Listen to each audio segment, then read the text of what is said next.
Hey guys, welcome to deepcreditors.com. In this video, we'll show you how to get started in R.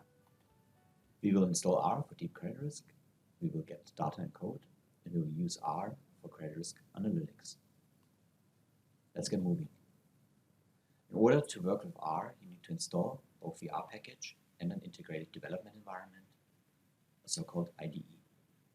The IDE of our choice will be R Studio.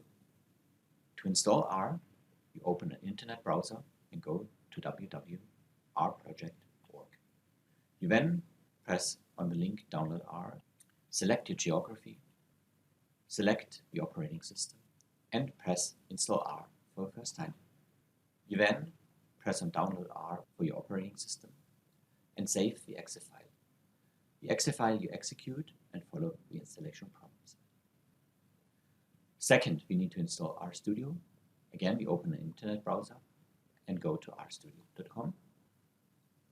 We press on the download button, choose the RStudio version. Most people will choose RStudio for desktop as it's free, and download the exe file.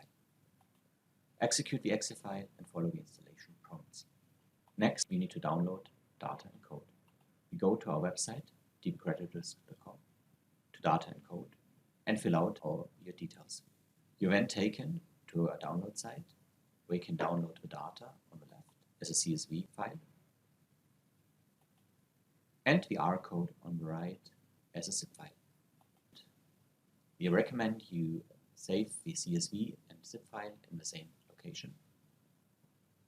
You then extract the R file and open RStudio.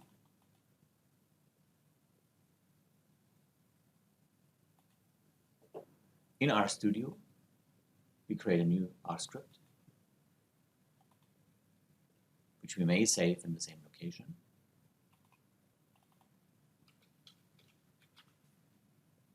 And we need to set our workspace to the current location.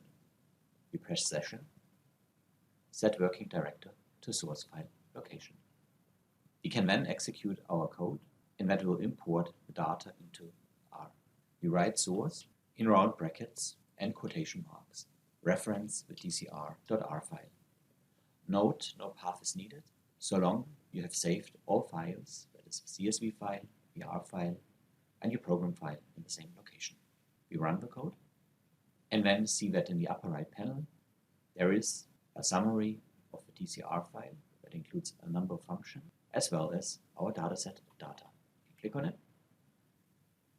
The dataset data consists of 62,170 observations and 28 variables.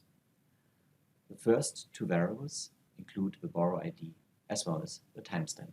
The dataset tracks mortgage borrowers over time and includes important features such as the loan balance, the loan-to-value ratio, and the FICO score, and important outcome variables including the default indicator, the payoff indicator, and loss given default.